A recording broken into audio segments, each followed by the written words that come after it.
Linda Way with Western Center on Law and Poverty. We echo what our colleagues have said, but would like to make 2 additional points. In addition, we recommend initiating a quality assurance and quality improvement plan to improve service coverage, review provider access, complete performance review of all parties contracted, and enforce contract requirements. In addition, we support restoring all adult dental benefits.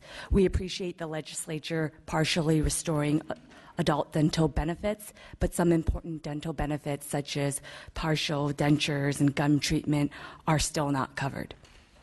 Thank you. Thank you to all the speakers and presenters. Obviously, this is a very important matter. We appreciate the department and the governor's urgency and attention on this, and we look forward to working with you on it. Thank you. Let's move on to the next item, please.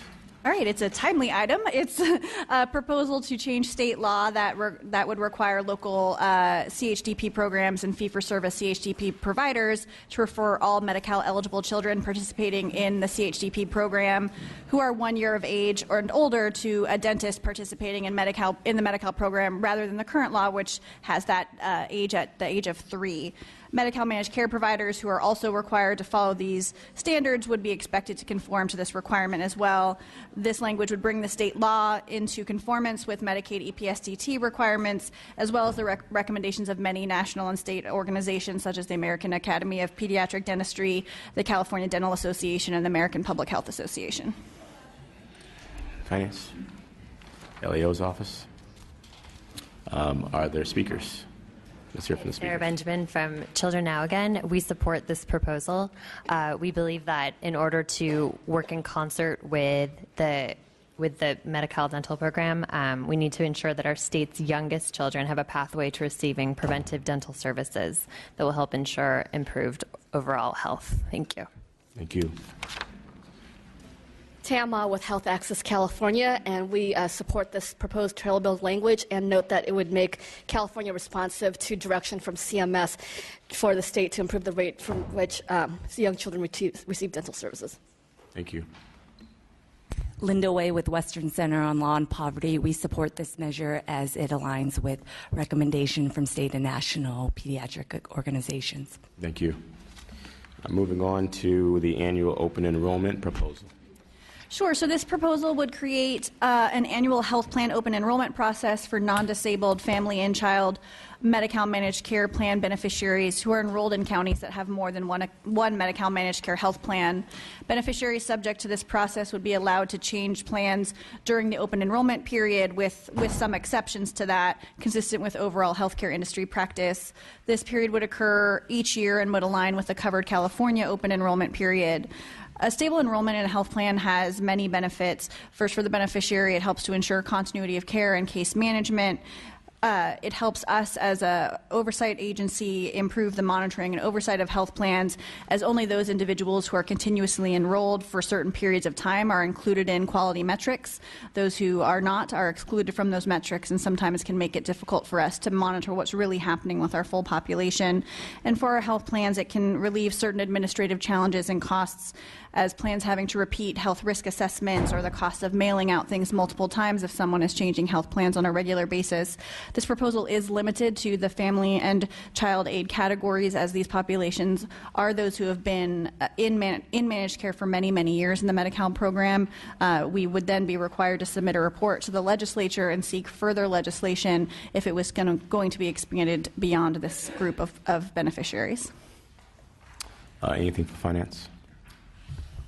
Thank you, Mr. Chair. Scott August, Department of Finance. While this proposal doesn't generate a tremendous amount of general fund savings, we think it's a worthwhile and balanced proposal on policy grounds as stated by the Department. Thank you. LAO's office. Amber DG, Legislative Analyst Office. We find that this proposal has potential benefits, including the creation of administrative efficiencies, as well as opportunities for outreach to beneficiaries regarding plan selection. Also, less frequent plan changes among Medi-Cal beneficiaries may improve measurement of managed care plan accountability. For example, certain measures that assess the quality of care provided to beneficiaries only assess that quality of care for beneficiaries enrolled in the same plan for several months continuously. So if you limit potential plan changes, you may better be able to measure the quality of care provided to a larger number of beneficiaries. While we recognize the proposal would limit beneficiaries' options as to when they could change plans, on balance, we do recommend approval of the proposal given these potential benefits. Thank you. Public comment, 1 minute each, please. Linda Way with Western Center on Law and Poverty. We oppose this measure and appreciate the legislature rejecting similar proposals in past years. Specifically, we oppose this measure because Medi-Cal beneficiaries have always had a right to change plans. Unlike their counterparts in covered California, Medi-Cal beneficiaries can be defaulted into a plan. And new Medi-Cal beneficiaries who are defaulted into a plan sometimes do not even know that they are until after that 90-day enrollment, until after 90 days. And so they could potentially lose access to an existing provider. In addition, there's a long list of exceptions, and this can be very confusing to consumers. Adding to the confusion is the fact that individuals can apply for Medi-Cal throughout the year, resulting in 2 different dates for consumers to keep track of: their redetermination date as well as their open enrollment date. For these reasons, we oppose this measure. Thank you. Thank you, Mr. Chair and members. Nick Luizos on behalf of the California Association of Health Plans. While we don't have a formal written position on this particular proposal yet, we have supported similar proposals in the past. We do think the underlying value here is coordination and continuity of care in a logical enrollment process that is designed to reflect at least other aspects of the healthcare system.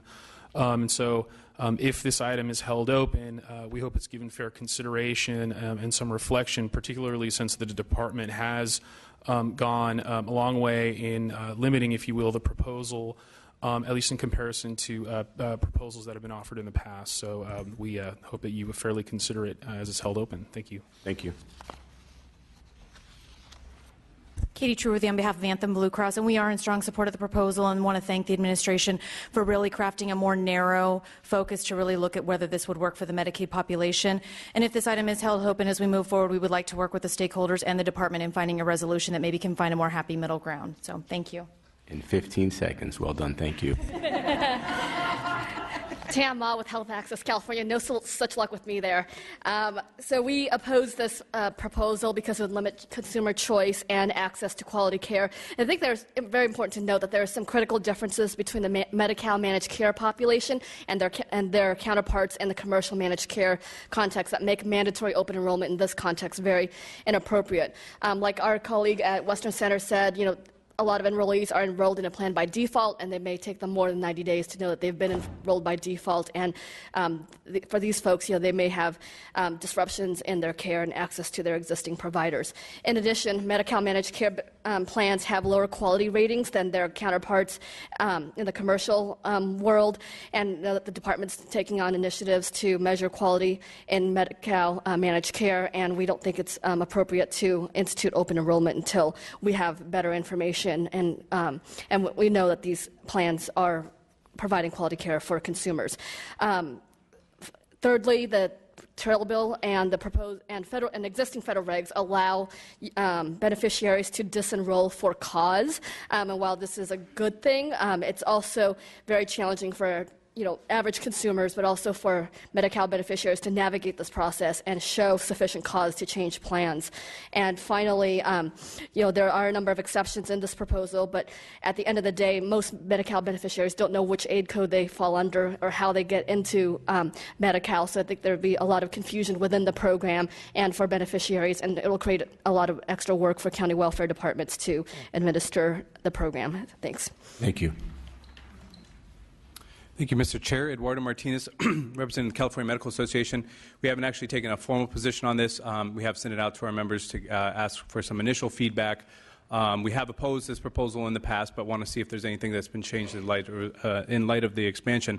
One caution we might have, and we posed to our members soliciting feedback, is particularly heard the chair's comments and other members' comments regarding the provider reimbursement rates and some of those reductions, many of which are now just beginning to take effect, particularly in primary care.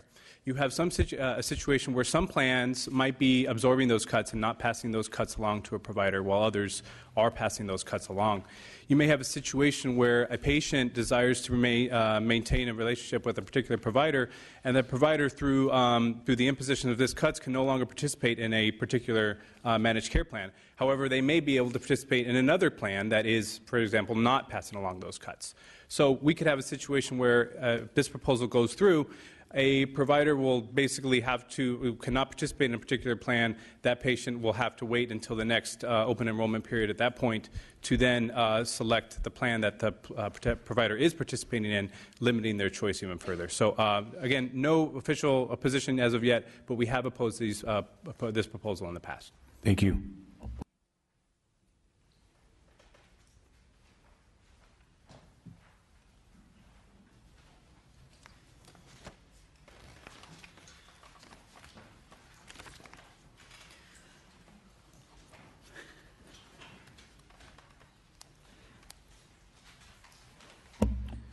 Thank you. Let's move on to the family health estimate, please.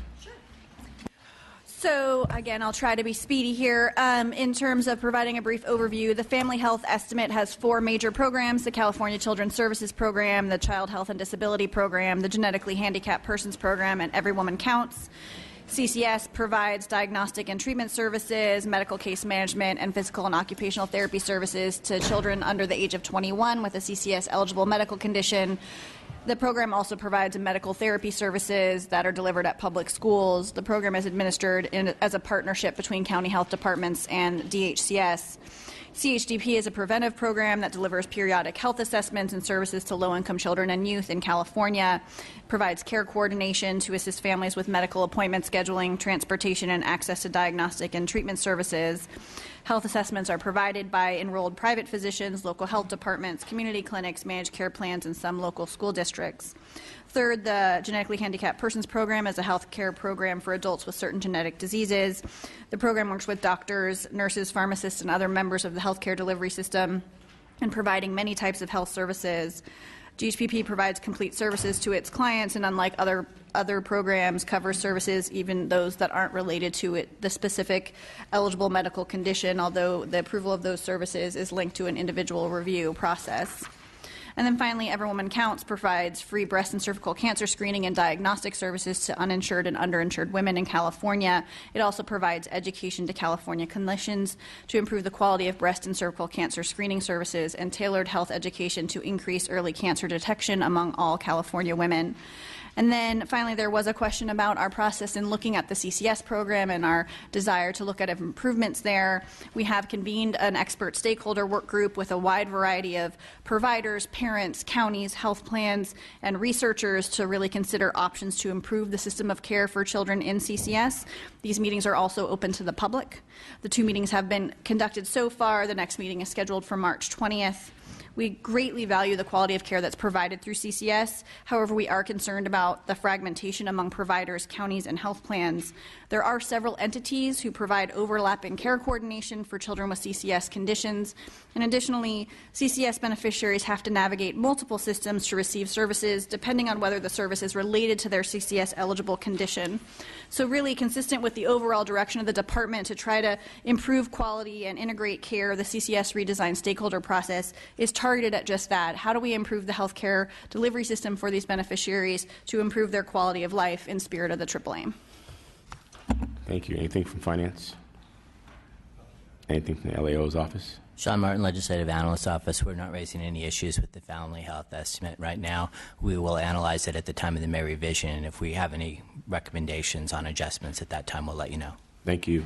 Public comment, 1 minute each, please. Thank you. Mr. Chairman and members, Tim Shannon, representing the Children's Specialty Care Coalition. This is a group of nearly 2,000 pediatric subspecialist physicians that deal with children with special health care needs, including the CCS population. And these are kids that have cancer, spina bifida, congenital heart disease. As the department has mentioned, we are part of the stakeholder process. We're very glad that the department has convened such a process. Your staff analysis notes that since the early 90s, the kids with the CCS conditions have been carved out of Medi-Cal managed care. That's actually been working well for the kids. The families really support that. That is being revisited with this redesign, and your staff analysis notes that the carve-out sunsets January 1st of 2016. We would urge the committee, while this process is going on, because this has been looked at for the last decade, trying to change CCS. It's not an easy task, and if it doesn't get done this year, we would like to have the carve-out extended for at least another year so that these kids will have access to their providers. Thank you. Thank you. Bernadette Ariano from the California Children's Hospital Association, representing the 8 private not-for-profit children's hospitals in California. And I want to thank you, Chair, and the other members who were here for holding this hearing. So I want to echo Mr. Shannon's remarks and just note that CCHA is supportive of the stakeholder process and very glad to be involved.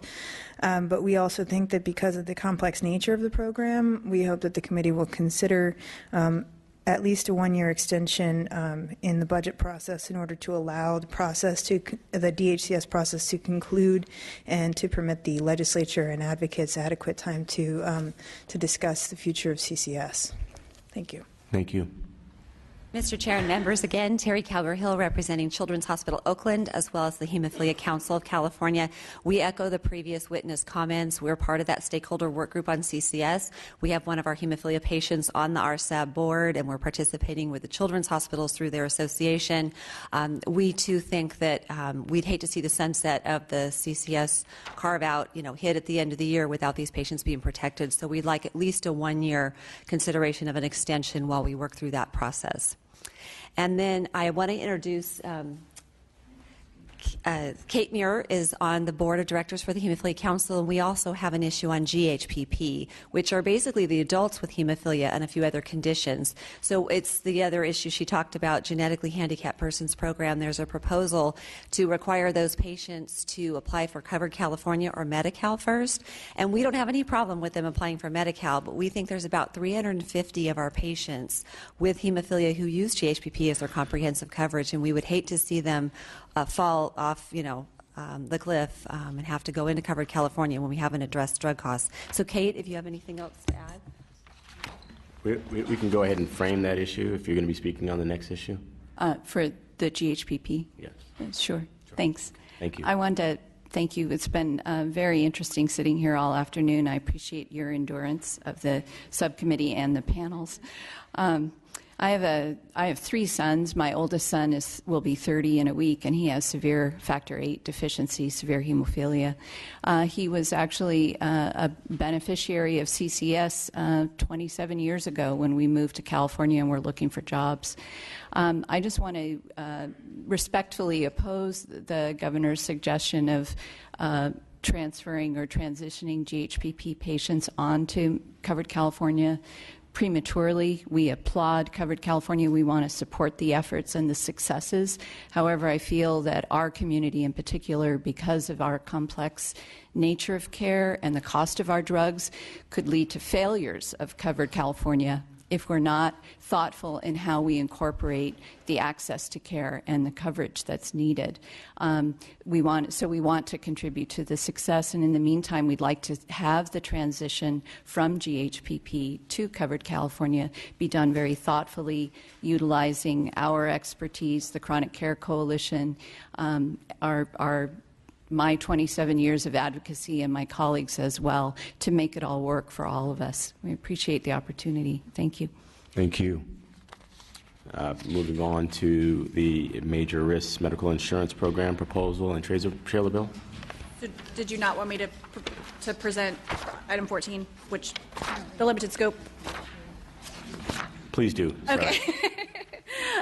So again, I'll be as quick as I can here. The aim of the proposal is to ensure that individuals who are currently in limited benefit and special population programs are being provided information about and, when appropriate, enrolling into affordable comprehensive coverage if they're eligible. There are 2 elements to this proposal. First, with respect to individuals who are applying for the genetically handicapped persons program, this proposal would, as just mentioned, would require these individuals to apply for subsidized coverage through Covered California, in addition to the existing requirement that they apply for Medi-Cal, or in lieu of these requirements, provide evidence of other health care coverage. To the extent they're found eligible for subsidized coverage or Medi-Cal, they would be required to enroll in the subsidized coverage or Medi-Cal and receive only those specialized services in GHPP that would not otherwise be provided through their Medi-Cal or Covered California plan. GHPP was originally implemented to address the healthcare coverage needs that existed for individuals diagnosed with eligible conditions who could not otherwise obtain affordable healthcare coverage. Pre-existing condition exclusions prevented most individuals with these conditions from obtaining other sources of healthcare coverage, but that is one of the things that has changed with the Affordable Care Act. Second, for the programs where enrollment is done at the provider level, such as our family planning program, Every Woman Counts, and Impact, this proposal would require the providers who do the enrolling of these individuals into these programs to provide information on how to apply for Medi-Cal or subsidized coverage through Covered California. The goal of these proposals is really to ensure individuals are enrolling in comprehensive coverage that is affordable, while also helping to ensure that the long-term financial viability of the programs that DHCS administers, by also encouraging or ensuring that individuals who are eligible to receive federally subsidized coverage at no cost to the state do that. There were a couple questions. I'll just quickly touch on them. As I previously noted, the requirement to enroll in Covered California is only applicable if the individual qualifies for subsidized coverage. So that was done to try to address the issue of affordability for this population.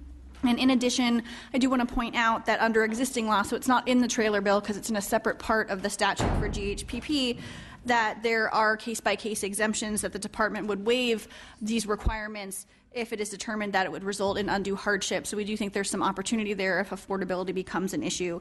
And at this time, to address the last question, we have not conducted a comparative analysis of the GHPP program and Covered California coverage. Thank you. Finance? Jacob Lamb, Department of Finance. We'd just like to comment that to the extent that this language would transfer individuals from the GHPP program and the other three programs mentioned, we would expect a cost shift into the Medi-Cal program. Further, we'd like to note that this proposal does not limit individuals from receiving services through GHPP. It simply limits those services received through GHPP to services they would not otherwise receive through the exchange or Medi-Cal.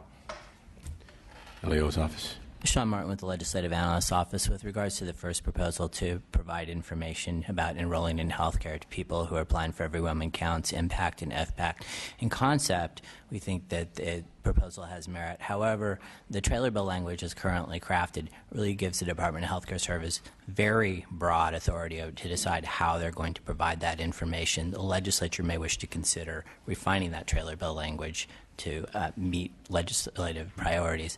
And with regards to the other proposal on genetically handicapped persons program, in concept we don't take issue with that either, but again, after reviewing the trailer bill language, we think the legislature may want to take a look at some issues, for example, continuity of care that would be provided to people, and also, as you said, there's an exception process, clarifying that exception process, and also the potential for persons who are being shifted to comprehensive insurance to incur greater out-of-pocket costs. Thank you. Public comment. I'd ask if you all would just keep your comments very brief.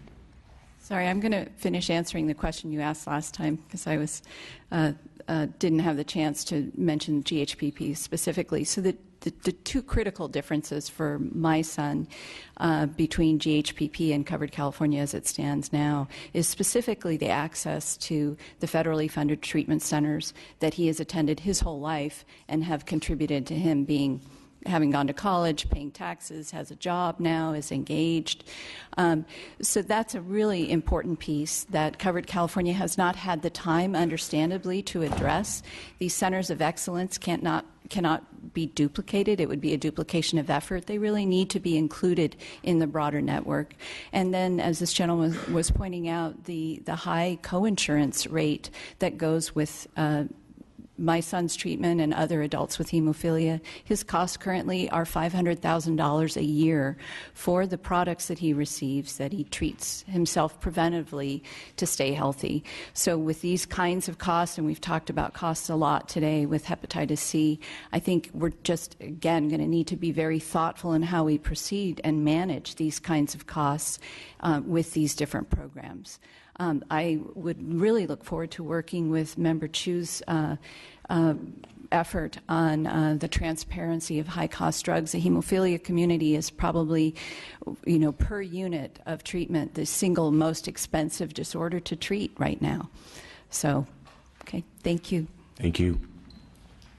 Linda Way with Western Center on Law and Poverty. We are supportive of comprehensive coverage. However, we are concerned that if GHPP is limited to only providing specialized services not provided by other health coverage, this will limit patient access. For example, take the case of a single woman with a GHPP condition who has an annual income of about $35,000 or about 300% of the FPL and chooses a silver copay plan in covered California. To access her prescription drugs, she would be required to pay 20% of the drug cost. The drug copayment alone could easily make her reach her out-of-pocket annual maximum of $6,350 in the first month alone. This is about 18% of her income, and this excludes the cost of the monthly premium. To ensure individuals are able to continue to access necessary treatment, we recommend GHPP serve as a wraparound benefit around other coverage rather than the proposal that specifies that it's only for specialized services not provided by other health coverage. Thank you. Tam Ma with Health Access California, and we concur with the comments of our colleague at Western Center on Law and Poverty. Thank you. Good afternoon, Brianna Pittman with Planned Parenthood Affiliates of California. I'm actually going to speak not to the GHPP program, but the notification for the FPACT family planning enrollees. And so the language that's in the trailer bill, or the proposed trailer bill language, really provides broad authority to the department to decide sort of what and how that notification is given. So we want to ensure that there's a really strong stakeholder process so that we can work with the department in figuring out how to do that. The reality is, we are educating and informing our patients, so we want to make sure that whatever is being done works with what we have going on right now and sort of isn't an additional piece of paper. And we do think that what we're doing is working. We're seeing a large shift of people out of FPACT and into Medi-Cal. So we just wanted to note that. Thank you. Thank you. Chair Kathy Mossberg, representing the California Family Health Council, which are the family planning providers in California, all of them providing under the Family PAC program as well. Just to put a finer point on it, UCSF has recently done an analysis of our providers and public providers in particular, and the majority of them are trying to move folks into more comprehensive care. We certainly support this goal, but as it relates to what's in the budget, don't think it's really necessary. We're doing it now. Thank you. Thank you. Tam Ma with Health Access, again, this time commenting on the proposed trailer bill language for the Every Woman Counts, Family Pact, and Impact. We support the intent of the proposed trailer bill with the caveat that limited benefits programs should continue for individuals who are not eligible for comprehensive coverage and for those services not covered under comprehensive coverage, such as confidential reproductive services. Thank you. Moving on to item dealing with major risk medical insurance program proposal and Tracer bill. Sure. So Mr. MIP was originally established as the state high-risk pool. However, the need for high-risk pools such as Mr. MIP has been greatly reduced as a result of the passage of the ACA, since it prohibits the denial of coverage to individuals due to a pre-existing condition and also prohibits charging individuals with a pre-existing condition a higher premium due solely to their condition. In light of these changes, this proposal seeks to maintain the original purpose of the program to provide coverage to individuals for whom otherwise it would be impossible and or unaffordable to obtain coverage. Under this proposal, Mr. MIP would remain available only for individuals who are ineligible for Medi-Cal or covered California coverage, as well as unable to obtain coverage through the private market. The existing exemptions for affordability of these other coverages would continue to apply. In addition, the proposal would extend the period of time to reconcile payments for a historical program called the Guaranteed Issue Pilot Program from the 6 months that it is today to 18 months, which is more consistent with historical timelines. There was a question about if the size of the caseload for Mr. MIP dropped considerably, would we still be able to operate the program? Certainly, modification of the program in this manner would likely significantly decrease the population size of the program, and how the program is structured will vary depending on the ultimate size and makeup of the remaining enrollees. But we do believe it's possible to find a way to continue to operate the program for those who still need it. It might just need to look differently than it does today. And we haven't done a full cost comparison of Mr. MIP participant contributions with other markets. However, we believe that the costs are comparable to what is required for the exchange silver plans. Finance. Jacob Lamb, Department of Finance. To the extent that this proposal is enacted, we'd expect a major decline in caseload, consistent with the administration's goal to move individuals into comprehensive coverage. Thank you. Thank you. Elio? Just one question. Because undocumented citizens are not eligible under the Affordable Care Act, are they eligible to use this program? So, good question. So they are eligible to obtain coverage through the individual market. So if it was possible to get affordable coverage, they would be required to get that. But otherwise, if they were not able to achieve that, they would be eligible for this program, as they are today. Thank you. Public comment? Tamma with Health Access California. We support the intent of this Turlow bill because it would maintain the Mr. MIP program where Medicare and stage renal disease individuals can purchase supplemental coverage, and it maintains Mr. MIP as an option for the non-ESRD individuals who are in Mr. MIP today. We also note that this proposal is an improvement over the administration's previous proposal to eliminate this program in its entirety. Thank you. Thank you. Linda Way with Western Center on Law and Poverty. We're supportive of moving individuals from a high-cost insurance program such as Mr. MIP into lower-cost comprehensive coverage. Considering some of the issues DHCS has in sending out accurate and timely information, we recommend that individuals be allowed to remain in Mr. MIP if they fail to enroll in a comprehensive plan during open enrollment. Thank you. Those are all the items that we have at this time. We appreciate your attentiveness. We appreciate the committee, all of the presenters, Ms. Cantwell for presenting on every single item, and for those of you who were willing to wait and to make your comment. It is appreciated, and we look forward to our continued conversation and seeing you at our next meeting. We are adjourned.